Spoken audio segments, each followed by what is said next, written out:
Hello, this is Paul Chek. Welcome back to my series, Tips on Breathing. Today is part 2, Anxiety and Breathing.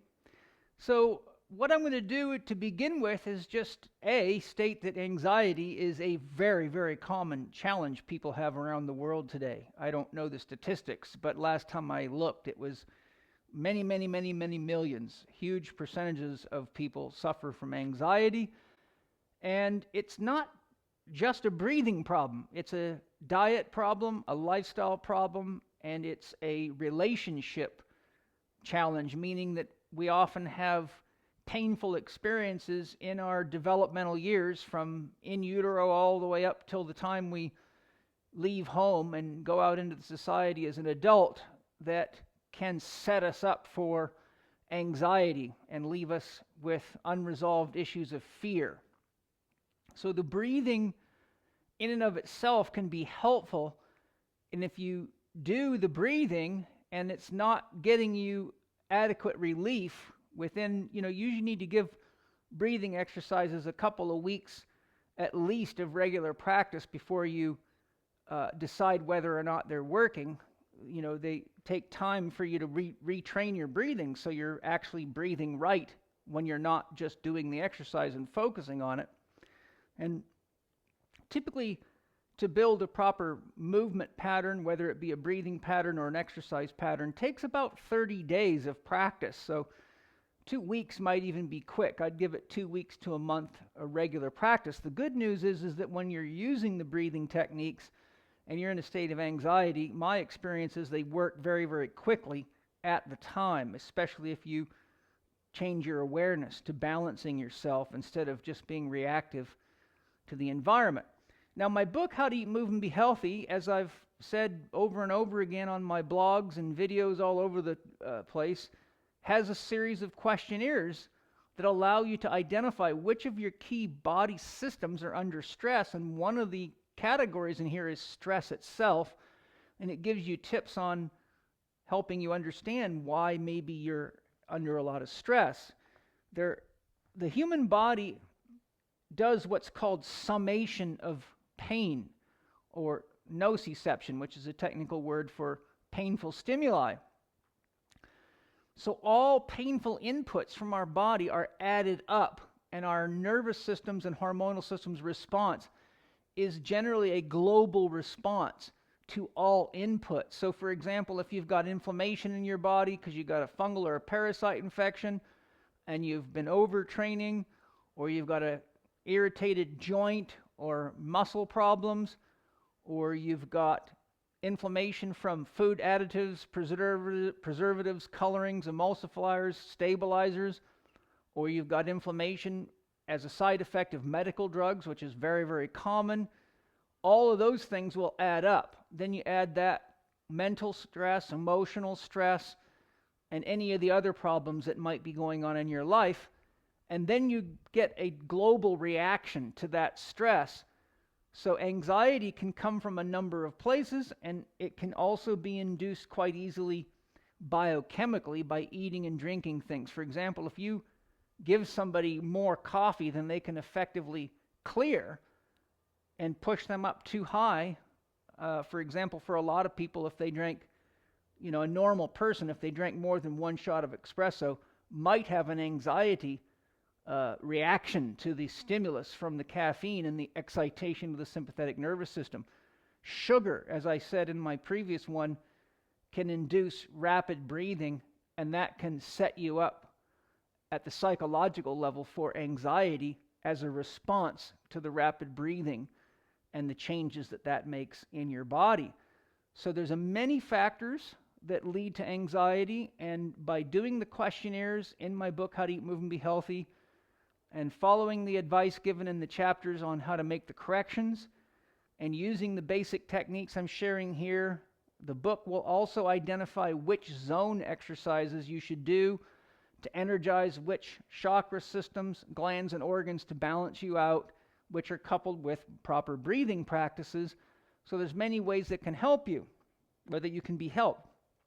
Today I'm going to show you a simple technique that is used in yoga.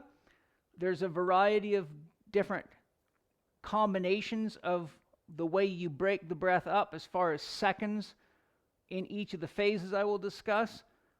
One of the techniques that I like, that I use as a calming, whenever I want to calm myself and center myself, I use this technique before I meditate.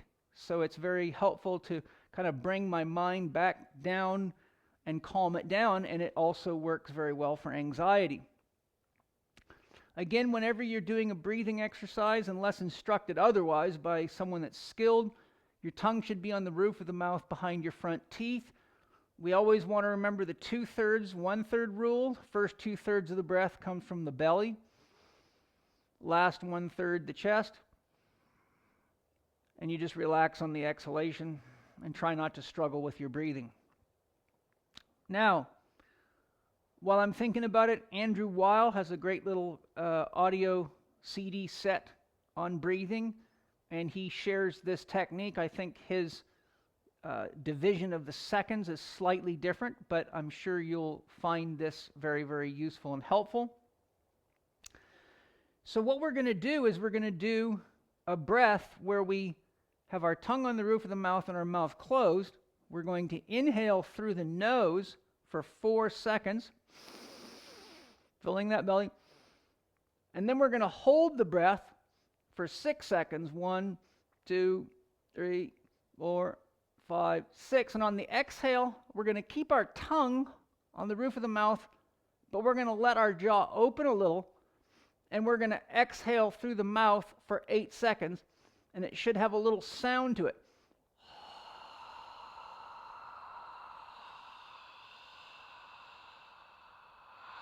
And you want to get that last bit of breath out.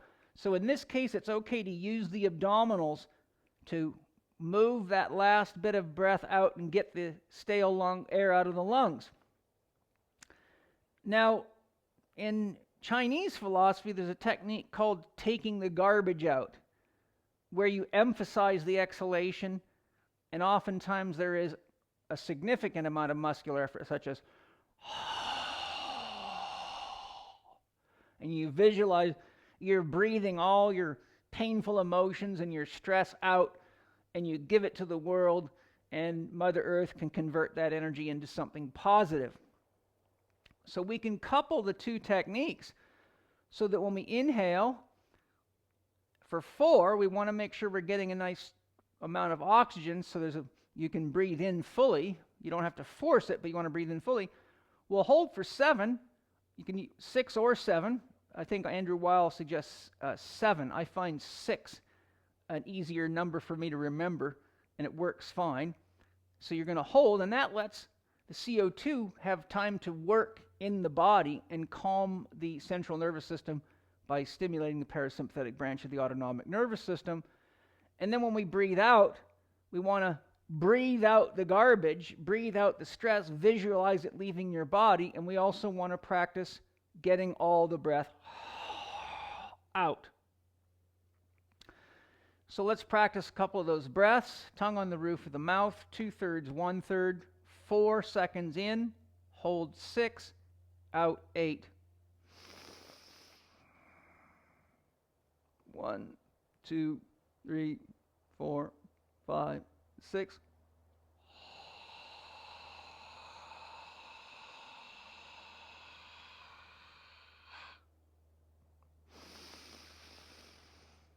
Four seconds in, hold 6.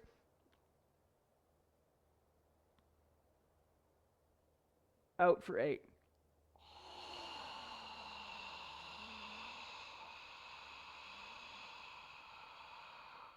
Keeping the tongue on the roof of the mouth, just behind the front teeth. So I generally sit there in my sauna where I do a lot of my meditations, or wherever I'm meditating, and I will do that anywhere from 10 to 100 breaths, depending on how I feel. I have some little meditation beads, and sometimes I just use the beads, and I just do that to keep reminding me, go to the next breath, go to the next breath, go to the next breath. If you do that and you visualize yourself calming, see yourself breathing the pain out, and remind yourself that as long as you've got love in your life, someone that loves you and that you can love yourself, you've got food, water, shelter, safety, and warmth, your basic needs are met. Most of the things that trigger anxious breathing in people are relatively secondary. In other words, it's not a survival threat. Somebody criticized you, you're late for work, you're rushing in traffic, you forgot something, you're going to take a test. Not many people die taking a test or being late to work. So just remind yourself, if you're having anxiety, that you have food, water, shelter, safety, love, and warmth, and do your balancing breath, which we might call a centering breath in this instance. 4 seconds in through the nose, hold for 6, out for 8 with the mouth open, tongue on the roof of the mouth. Try to keep the tongue in the mouth relaxed, and remember to you should be able to hear the breath and take the garbage out.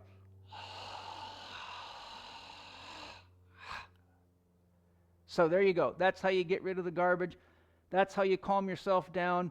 That's how you get some balance in your autonomic nervous system. Do the tests in the book. Identify what other areas need to be addressed so you don't have to deal with unwanted anxiety. You can get yourself healthy, get vital, get your mind working, and go out and live your dreams. That's what I do every day. Thanks for joining me today. I'm Paul Chek.